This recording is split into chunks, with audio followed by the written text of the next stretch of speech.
Hello, everybody. I'm here with Olivia Blacke. So excited. It's so good to have you here.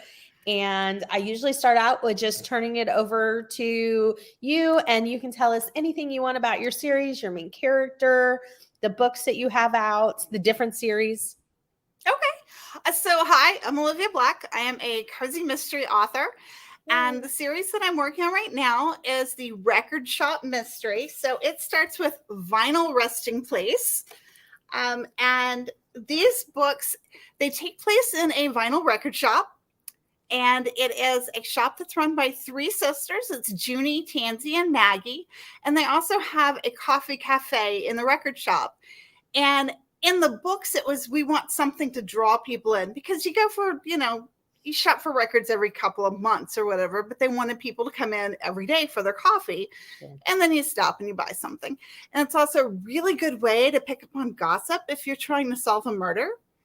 But I wanted the coffee shop to be something a little bit more extra.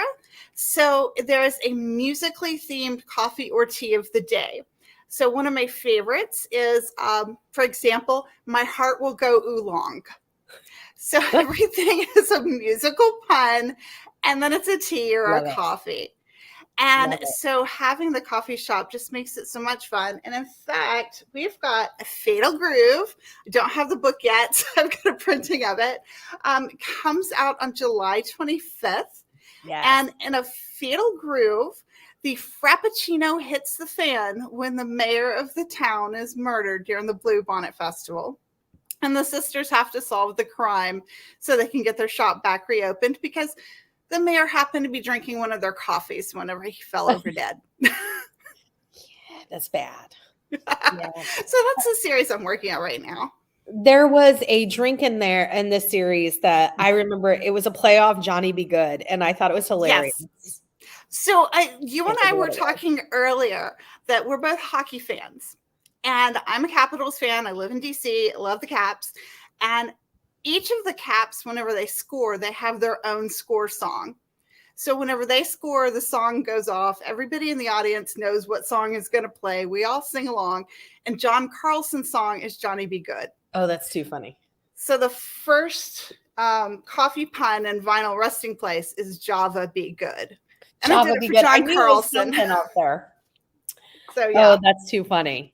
That's too funny. It's also hockey. Little, I love it. I love the love it. Love it. You are going to love book 3 in the series. So it's called Rhythm and Clues. It comes out next spring and it starts in a hockey game. Sweet. I love it. I do. I'm already. You'll have to have me back on next spring and we'll talk all about it.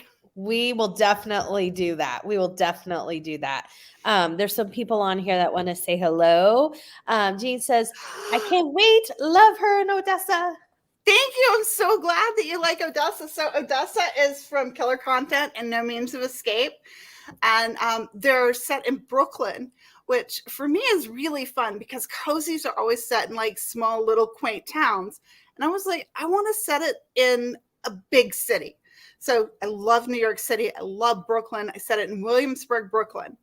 And part of it was, it's the Cabot Cove effect. If you know anything about cozies, Jessica Fletcher, all of these bodies start dropping dead in Murder, She Wrote. And they started calling it the Cabot Cove effect because there's no way that many people are going to die in this cute little town. So I was like, I am the brilliant. I'm going to set this in Williamsburg, Brooklyn, and the murder rate's through the charts, and nobody's going to notice that there's this amateur sleuth who is Odessa Dean, who is solving all these murders. And I'm thinking that I finally figured out how to get away from the Cabot Cove effect. Then I looked it up. Guess how many murders there's been in Williamsburg in the last 100 years? Your stories. No, I'm saying, oh, seriously? And then the 2 in my books. So I mean, wow, doesn't have a murder rate. It just doesn't. Wow, that's really interesting. I never would have guessed that either. That's too funny. Yeah. So just because you set a book in New York City does not mean you're going to get away from the Cabot Cove effect. There's more murder in some of the real small towns than that. That's incredible. Emily says, hi, everyone. Hi, Emily. Cajun says, hello. Hi, Cajun. Mark says, how did you get started with your writing? So basically, I like to say I've been writing my whole life, or at least I've been making up stories my whole life, because even when I was like a little kid and I didn't know how to read or write, I would grab a notebook and I would just scribble in it because I thought I was writing. Every once in a while, I'll find one of these notebooks like stuck in a box. I have no idea what they said, but trust me, it was a brilliant story. So I've always written. And so finally now I'm published, and that's really fun too. That is really awesome. So when you are writing, are you a pantser or are you plotter? I am a plotter, 100%. There's a couple of good things that gives me. One is I have a very limited time to write. I can write on the evenings. I can write on the weekends. And so I'm not going to sit down. And I used to be a pantser. I would sit down in front of my computer for like 3 hours, figure out what I wanted to do at the scene. And I would look up and it's time to feed the dog and go to bed. And I just wasted my entire writing session. So I was like, no, I'm going to plot this out. And so I'll take weeks or even months to plot something out. And then whenever it's time to write, boom, this is the scene I have to write right now. And this is the scene that comes right after it. It also helps because my editor's like, oh, tell me what happens in the next book. And I don't have to write the book and then figure out what happens. I just kind of give her a summary.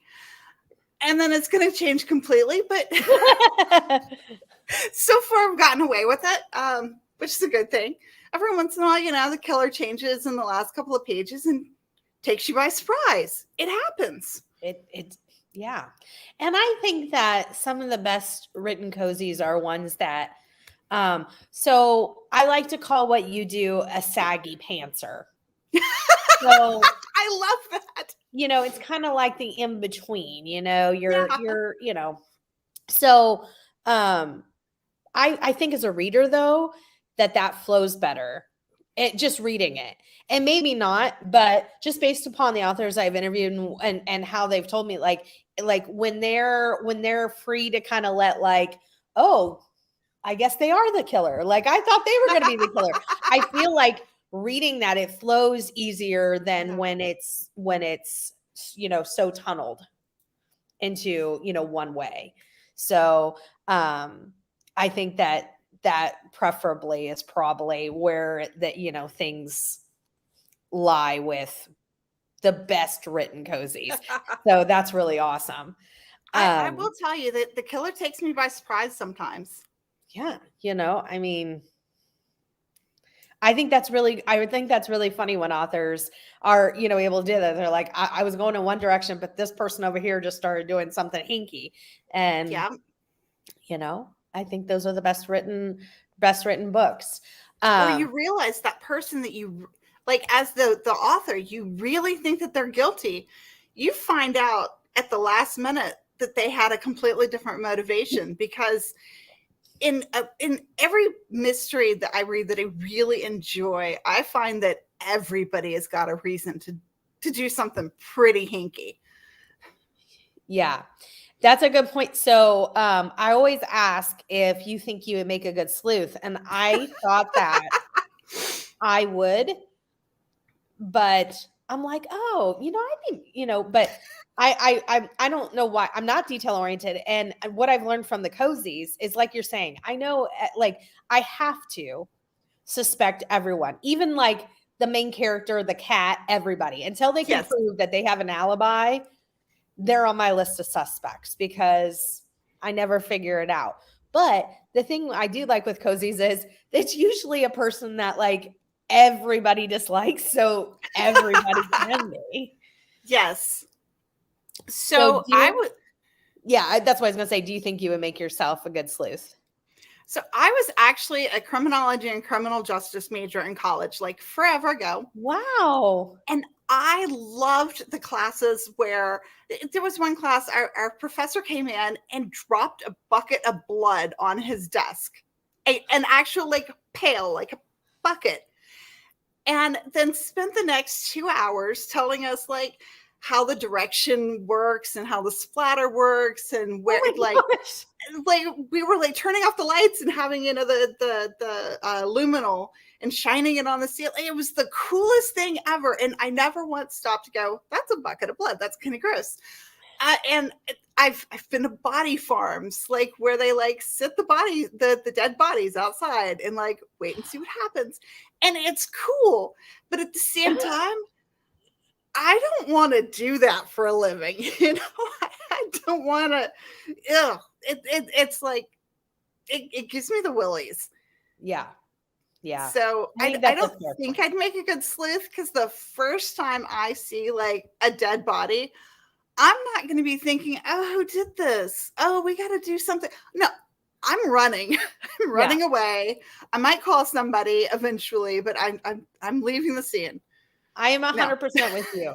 I say this every interview. I'm a scaredy cat, like with a capital S. And so the first sign of trouble, I'd be like, hey, they have professionals for that. And it ain't me. Like, I'm going to be under the table and y'all do your business, because no, I'm with you. I'm with you. I'm the person who is going to live through every horror film, because I'm going to lock myself in a room and I'm just going to stay there until the screams stop. And then boom, I'm good. I won. Solid plan. Solid plan. Cajun said, I really enjoyed the first book a lot and looking forward to book 2. Yes, me too. Thank you. And book 2 comes out in about a month. So I'm really happy about that. That is awesome. One of the things I really like about A Fatal Groove, I like to throw like little oddities in. Fatal Groove ended up having an accidental cow. And it started out as a joke. A friend of mine mentioned that their husband's friend had accidentally bought a cow at an auction. And I thought that was the funniest thing ever. And I was like, wait a second, I'm writing a book that's at a county fair. That's perfect. Accidentally throw in a cow. So I threw in this accidental cow. My editor was like, okay, the cow's funny. I want more cow. So now I'm like working the cow into more scenes. And it's fun. Oh, There's that's too funny. Random cow that shows up.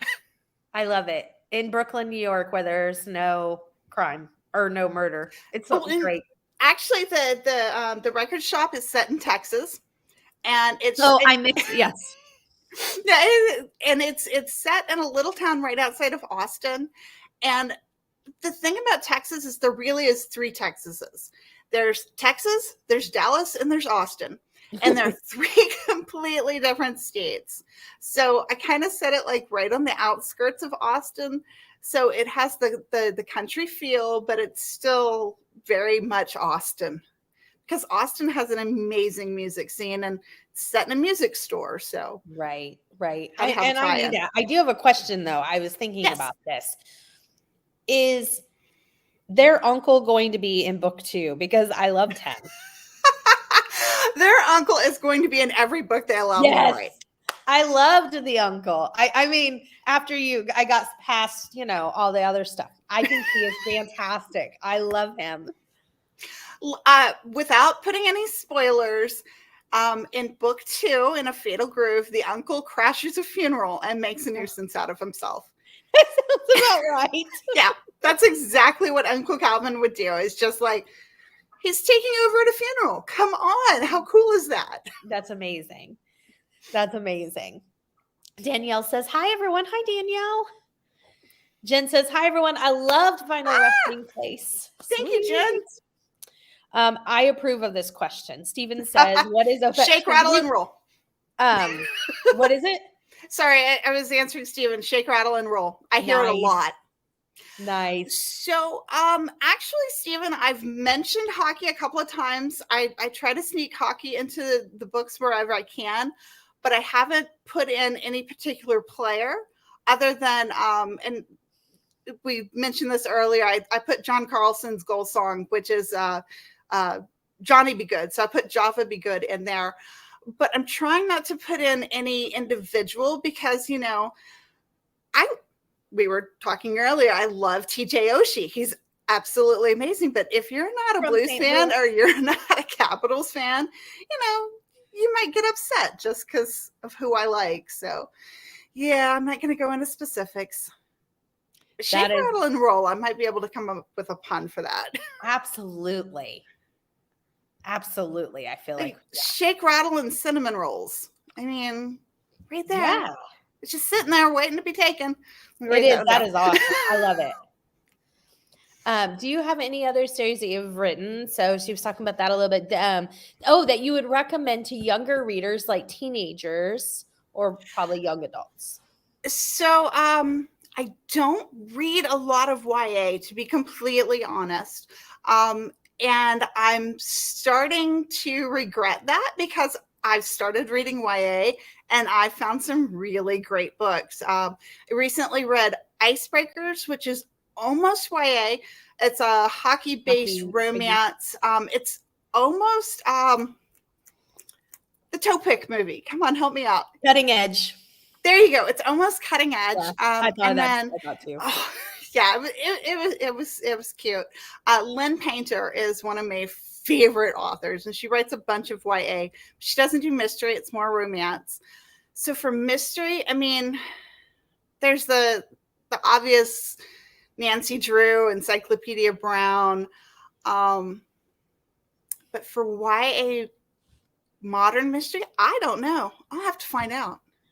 And I don't know exactly what your age is, but I feel like I didn't read YA, and that was because when I was that age, YA wasn't really a thing. I'm not saying there weren't any. There was R.L. Stein and Christopher Pike. Which I read all of those. After that, you went from Babysitter's Club to adult. It was Babysitter's Club one week, and it was V.C. Andrews the next week, and you wonder why we're so messed up. Exactly. Exactly. Flowers in the Attic was in my library, y'all. So, so I feel like the YA wasn't really a thing when I was that age, and now it's incredible. So, I think that's probably why I didn't anyways. Cation said, see, I would love to be an investigator, but only for cozy murders because I don't want to deal with the yucky. I see where you're coming from that. And it is funny because I have all of this yucky knowledge inside of my head and I can't use it because I write cozies.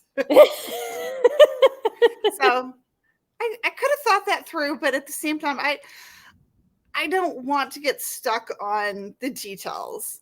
I just want to have fun. Yeah. FBI like James Patterson style. Yeah. See, like I said, that's where the scaredy cat me. I'm out. Yeah, even me too. And we were talking about Ovechkin earlier and how much I really enjoy him and was happy when they won the cup. We were talking earlier, and so that would be awesome. That would be totally awesome. Doll here, by the way, yeah. I don't carry him around. He was just right there. I love that Cajun's I could just say Topik, and everybody's like, oh, that's the Cutting Edge. Yeah. Well, and I've seen that cover a lot because I've been waiting for it. I have it on hold, the Icebreaker book, and it just even reminds me of the Cutting Edge. She's in her figure skate outfit, and so I was like, oh, but that is awesome. So if Hallmark, I do this, Olivia, I just want you to know. I state this as a disclaimer. I'm doing this to help you out. This question. I want you to be prepared. If Hallmark called you and said, we want to turn the record shop into a series. We want to turn the Odessa series into, a show. Who would you want to play your main characters? So first off, it would have to be after the writer's strike is over. So I don't want to say I'd be talking to Hallmark, but if the writer's strike is over and Hallmark calls me, yes, I'm picking up the phone. So every once in a while, I'll be watching TV, especially the Hallmark Channel, because they have so many of the cozy shows on there. Mm-hmm. And I'll see an actress and I'm just like, oh, that's perfect. And so I'll go on IMDb and they're in about the right age range and everything, and I'll find them, and then I'll just like start downloading their pictures off of IMDb and like putting them up on my cork board, because like in my head they become the character because they seem like it. But I don't have like a, like Sandra Bullock would make a really good character, and part of it is because both Junie and Odessa are fairly young. They're both I think Odessa's 23, Junie's 28. So like most of the actors I can name off the top of my head are either going to be 15 or 50. But I do have a little file on my computer of, oh, that's what Odessa looks like, or that's what Junie looks like. Oh, that is awesome. That is awesome. I just always like to think about, because Hallmark makes so many things into their movies, and I'm like, we need to be prepared, people. We need to be prepared, because when Hallmark calls, a good dream. You don't want to miss it. You don't want to miss that phone call. So from what I've heard of friends and just professionals that have had book series made into movies, for the most part, they have zero involvement. Yeah. They're not allowed to do the fantasy pitching. Some of them have like some writing, but then like somebody else comes along and like, oh, I'm going to clean that up. And they just like basically rewrite it, which is sad, because this is someone who writes, who really knows the story. So I don't think there's that much control, but I've got my little file. If I ever have to whip out the file and Dreamcast, as long as you're ready, that's all that matters. In the publishing world, when you were talking about being published, so all the publishers seem to be different. When I talk to people, were you able to put in input for your title? Did you pick your titles and the covers? So it changes for every book. Oh, okay. And I can tell you, Vinyl Resting Place, I came up with the title. My editor went, yes, signed off on it. And then the art department at St. Martin's Press, I mean, these are the cutest. They're really ever. Cute. I love the color, everything. Oh, and the cover for book 3 for Rhythm and Clues, it's really atmospheric, and there's lightning going on in the background, and the cat's right in the center, and he's like batting the microphone, and you're like, what just happened? It's the best cover ever. So if for those covers, I was shown a concept, and I just went, yes, that's it. I have no notes. The only time a title has changed was actually for Killer Content. And it turned out it changed for the better, because the original one was Murder Most Viral, because the book is about a viral video. Well, Killer Content came out in February of 2021. And if my editor had not changed that title, I would have had the word viral come out at the very beginning of the pandemic, and it would have just been horrible. So, well, I guess not the very beginning, but still, I'm really glad that we went with Killer Content. Yeah. And my agent came up with that one. So he's pretty good with titles. That is awesome.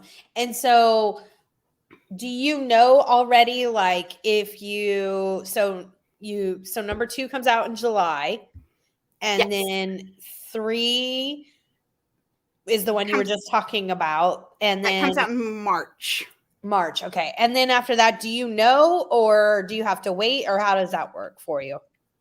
So there's something called an option, and usually it's all contractual. You can be contracted for 1 book, for 2 books, for 3 books, for 15 books. It's whatever it is. And then at a certain point in the timeline, you're able to submit an option, which is the next book, the next 2 books, the next 3 books. So the Record Shop series is a 3-book deal. And when the option comes up, I've got lots more stories. Okay. And talk to my editor. And then if my editor likes them, there'll be more stories. Or if, something else comes up and I'm just like, I want to write this, then I go write that instead. So it's not up to any one person. Gotcha. And it's so completely out of your control. And Yeah. if you go with the traditional publishing route, which is how I decided to go, everything is out of your control. If you're lucky, you get to pick the title, you get to say, yes, I like the cover, or no, I want to change it. I have a friend who had a cover they absolutely loved. And like 6 weeks before it was supposed to go to print, she'd had t-shirts made up. She just loved this cover. It was really cute. A buyer at like Target or Walmart said, I don't like that cover. And so they went and got a new cover. It's literally so far out of your control. You just have to roll with it. Wow. Yeah. That's really interesting. You hear lots of pros and cons to both, and it's, and it probably depends a lot on the publishing house, that whether even in traditional publishing, but that is really interesting. And it depends on your team. Like, I love my team. My team is so awesome. That like, if you have a good team and you can rely on your team, you can trust your team, then it's fantastic. If you have a bad team, then you're doing all of the stuff yourself, and you might as well just do like a smaller press. So, I mean, it just depends. If you are really good at marketing, if you are really good at walking up to a total stranger and saying, hi, buy my book, which I'm not that great at. I was at a book reading the other day, and it was for other people. I was watching them do their book reading and their signing and their event, and it was fantastic. I loved it. It was just the highlight of my week. And then afterwards, I was talking to somebody, and they were like, hey, wait a second. Like, you sound like you really know a lot about these books. And I like whipped out my bookmark, and I was like, buy my book. I'm not good at that though. But if you are, go indie. If you've got that in you. Yeah, it'd be, if you go indie, I think that, like I said, there's pros, but it's a lot to do on your own, especially if you're like an introvert, Yeah. I mean, that's interesting. There are a lot of people. Gabby Allen is one. She's Kensington author. She's got a lot of really good books. In fact, she has a book coming out same day as mine, July 25th. All That Glitters Is Not Old. And it's set on Catalina Island. It's very cute. It's the third book in that series. And Gabby Allen is like the most extroverted person you will ever meet. She's the person who'll walk up to you on a crowded metro and be like, hi, have you read my book? I want to have that personality. I don't. So I'm just going to like follow behind her in line. Right? Just give her your card to give out to people with hers. Yeah, it's just like, I'm just going to be quiet over here and let you like just shine.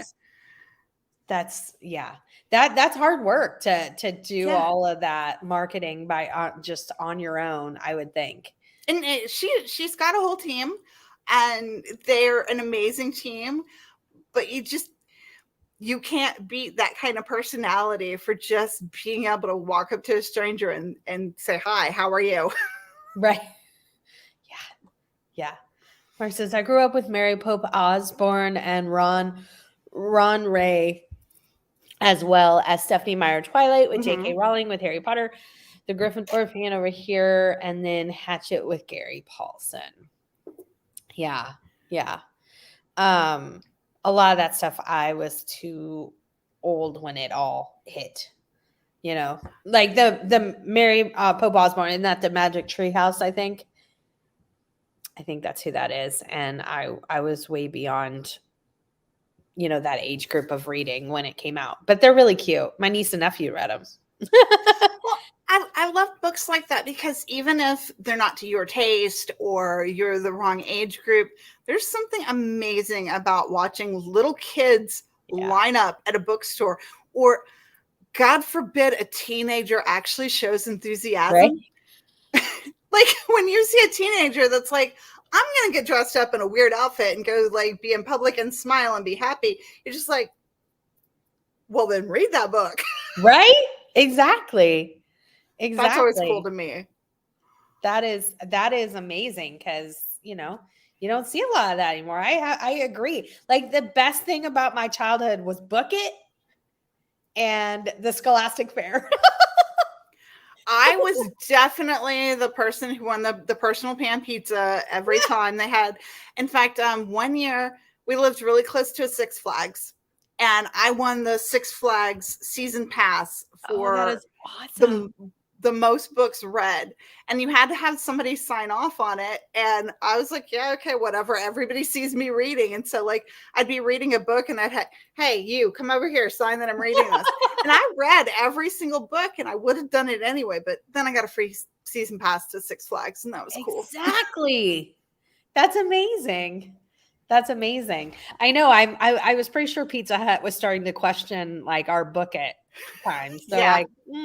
like no, really, I did. I was like you. I read every single. I would have read them anyway, but I got a But if personal I can fan get free out of pizza, it. yeah, I'm not going to turn down free pizza ever. Exactly. Exactly. You might be my people. I think we are. So I have to ask when you're writing, do you have a set schedule where you say, okay, I'm going to write from 6 a.m. to noon, or do you have a page, or not page, but like a word count? And then if you get done with your word count, are you just done, or and you're like, oh, it's 9:30, I can go, hang out at the record shop? Or do you keep writing? How do you manage all that? So a lot of it is I do the bulk of my writing on the weekends, and I want to get as much as I can possibly get done. And I get to a certain point of the day where like my eyes are crossed and I'm writing the wrong words, and I'm just like, okay, it's time to stop. But I also have a very, very annoying dog who is on a schedule. And in fact, my husband is the best husband in the world because he's taking her on the 7 o'clock right now.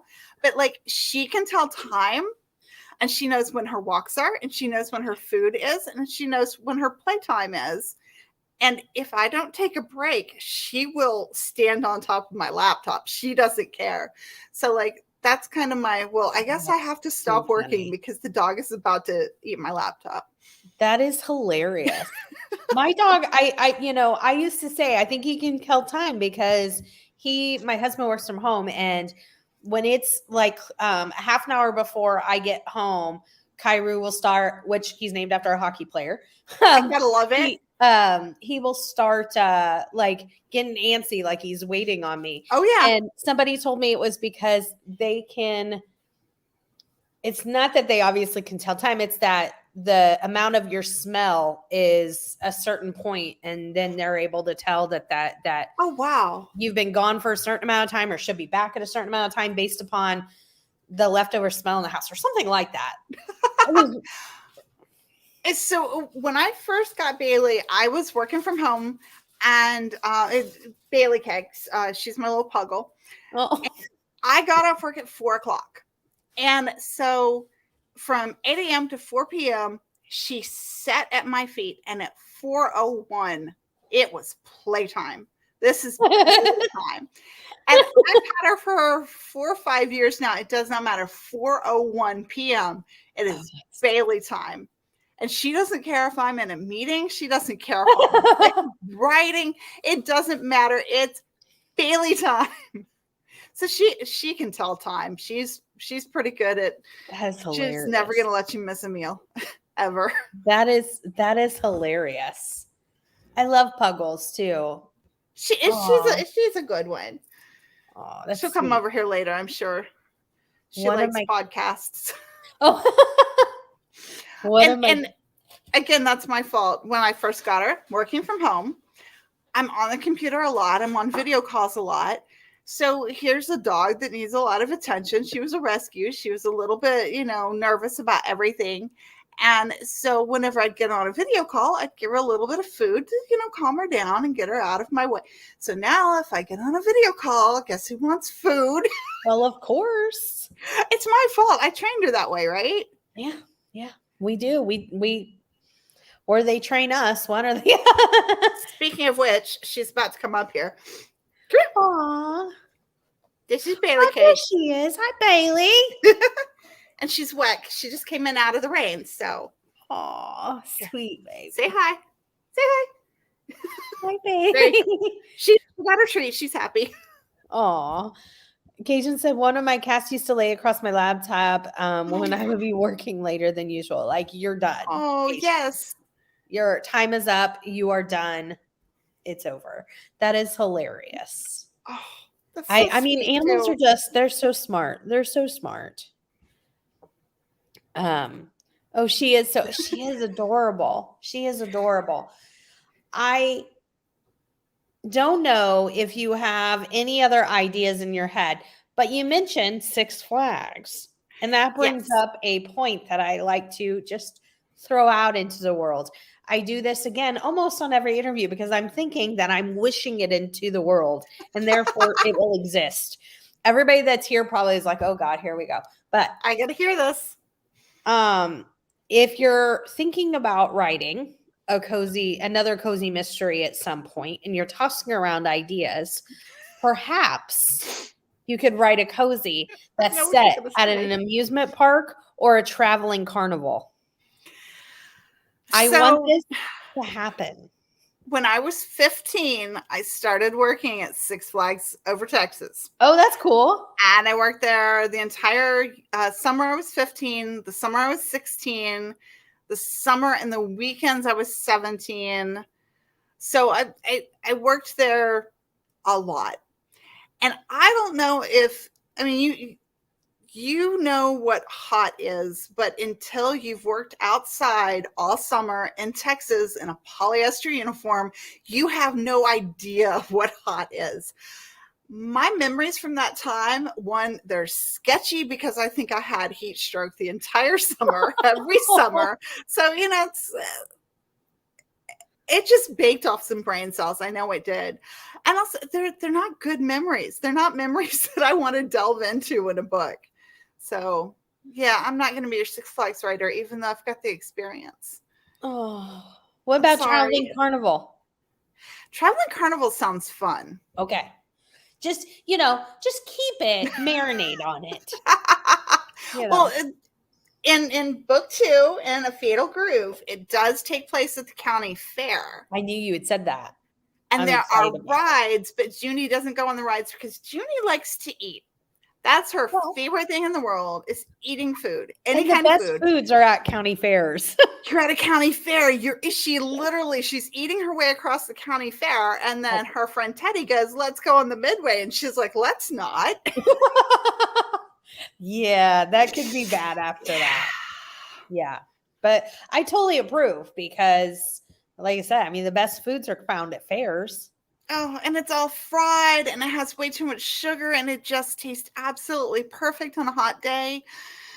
Yeah, I kind of want to be at a fair. I know. And think about how many ways people could be killed. Exactly. And since it's traveling carnival, you don't have to worry about the Cabot Cove syndrome. You can introduce new people all the time because that's another thing. When you're writing cozies, you can't kill off your main characters. You can't kill off their best friends. Well, it's a small town. I'm gonna have to either start importing people and then killing them as soon as they get to town limits, or be like, "Oh, did you not notice that so and so was in the background of every scene? We're gonna kill him now." So. Importing people to kill him off. I mean, it's the cozy dilemma. Like how do you kill people without just demolishing your town? And I really hope anybody who's watching this right now means I'm talking about cozy mysteries and books. Yes. Because I sound like a serial killer. Yes. Which, thinking about that, I always think about this question. If we went into your house and looked at your computer, would we think you're a serial killer? Probably. Yeah. I mean, it just if you look up on like my writing boards, you would think I was a serial killer. Just with that. Every once in a while, I'll wake up in the middle of the night and I will write myself a note because think it'd be, this will work or something.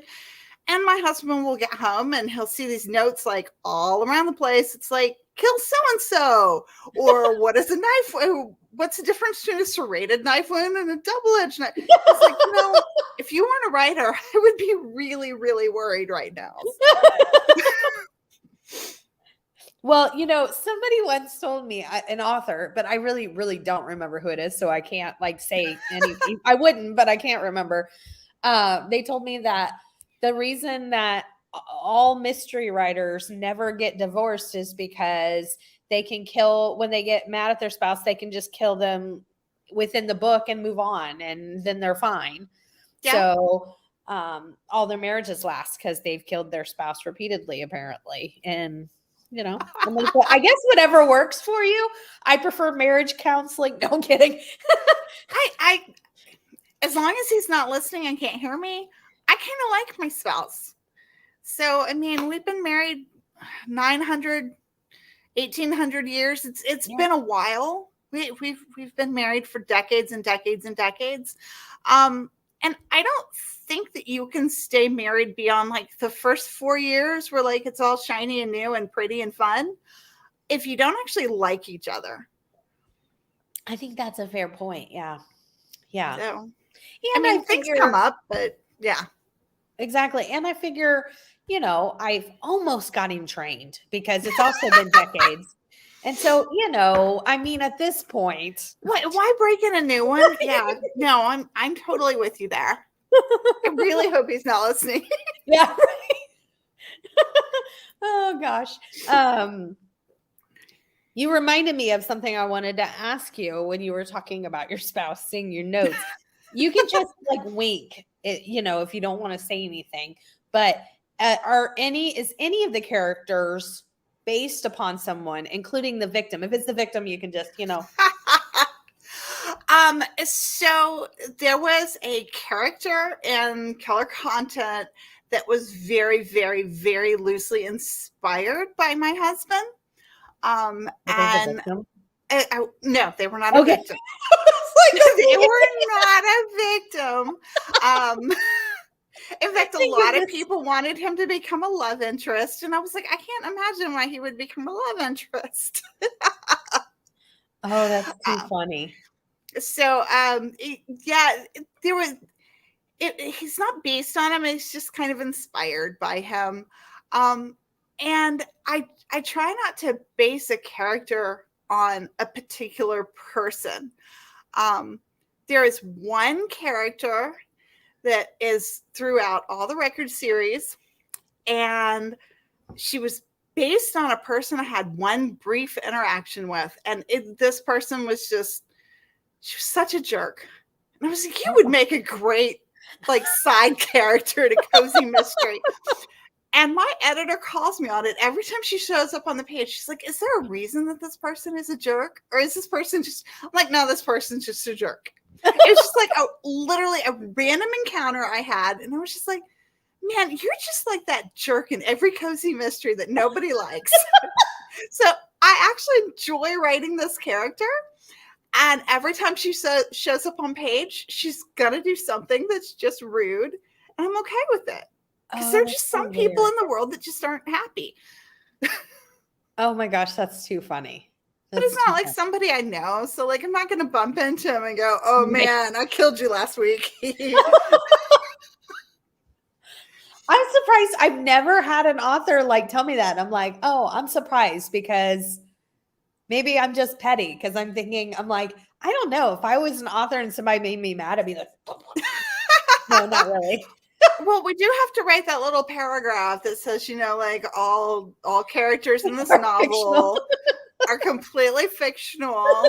And it helps if they really are. But every once in a while, I'll get inspired.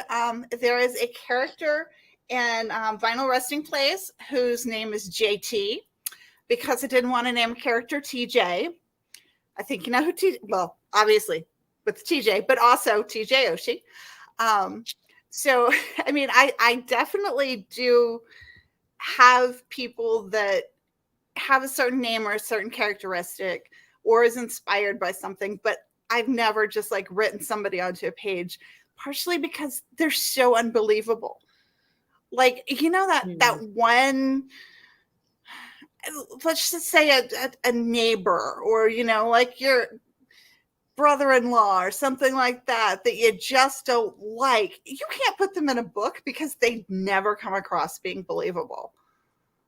True. And, you know, I and I like my brother-in-laws, by the way, just for the record. Disclaimer. We like our husbands and brother-in-laws. You know, and I think that if I knew a writer that well, I would constantly be trying to figure out if any of their characters were real. To be like, Olivia, this character right here, that's Aunt May, isn't it? Is that Aunt May? Like, I would constantly be like questioning. So if it's not real, then you can, you know, without guilt, say no. Yeah, that's probably smart. That's probably a lot smart. That's why I'm not a writer, you see. So, well, I mean, there is definitely an inspiration that you can draw without actually basing a character on somebody. And people do stupid stuff all the time. And I met somebody the other day. I was waiting on the metro, and she was waiting for the metro. She was waiting on the same platform, and her t-shirt said, "Be nice to me or I'll kill you in my book." So I had to go out. I was like, "Hi, I like your shirt." But there is an idea of be nice to me or I'll kill you in my book. But then I have to spend, you know, months writing a book, months editing a book, months talking about a book. I don't want to be thinking that much about somebody I don't like. Fair enough. I'm not that petty. And I'm pretty petty. Gotcha. Yeah, you know, I mean, that makes a lot of sense. So I have one more question before we kind of talk about what's coming out and wrap up. But we were talking about the characters being real, and you mentioned that you live in DC. Your one series is set in Brooklyn, and then the record shop is in Texas. Did you live in those places? How did that all come about? So I have moved a lot. I was a military brat, and so moved a lot as a kid. And then as an adult, kind of just kept moving because I was so used to just pack up, move, try something new. Different job, different friends, different address. And it was just what I was used to. So I've lived in Texas. I call myself a recovering ex-Texan. Which, you know, everybody's like, it's the whole Marines thing. Like, there's no such thing as an ex-Marine. Well, there is such thing as an ex-Texan. I can tell you right here. But I lived in New York City for a while. I've also lived in New Jersey, in Maine, and Hawaii, and New Hampshire, DC, all around DC, couple other places in the South. I've lived all over the place. And so sometimes it really comes in handy when you're looking for a place to set a cozy mystery that you know enough that you know what it feels like, but you don't know it so much that you have to describe every stop sign.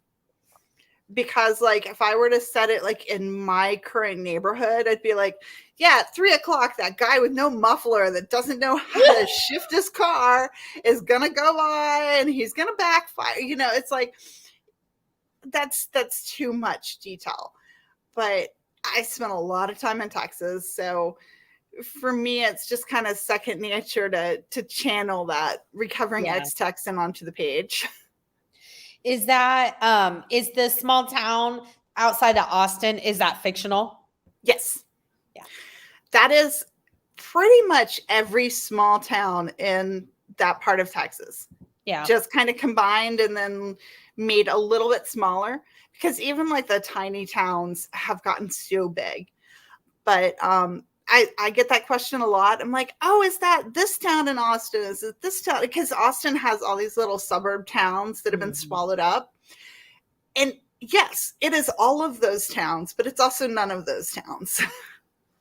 Yeah. Yeah. Hey, Ro. It's good to see you. So before we wrap up, your book comes out on the 25th of July. A Fatal Groove comes out on July 25th. And I just saw the audio cover like right before I got online. It's so cute. It's so funny.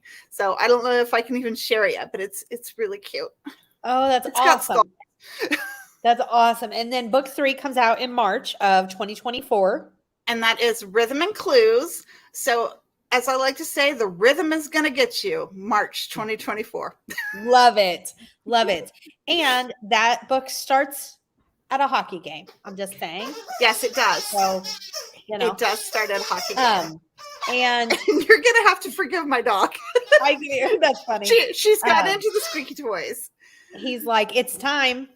It's time. So, playtime. So we don't interrupt Bailey's playtime.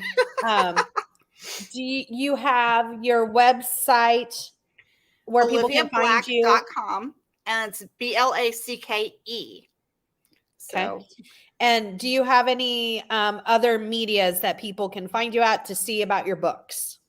Twitter, Facebook, Instagram are the 3 that I'm on mostly.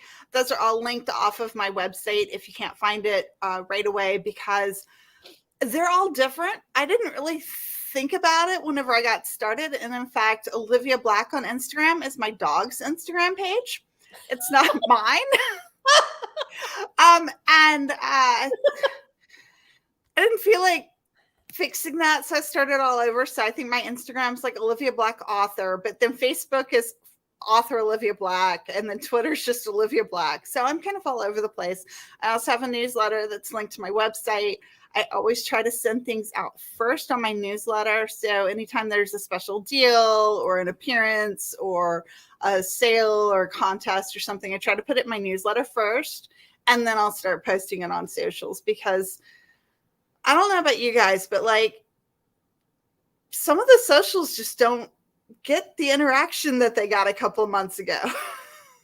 Yeah, no, I agree.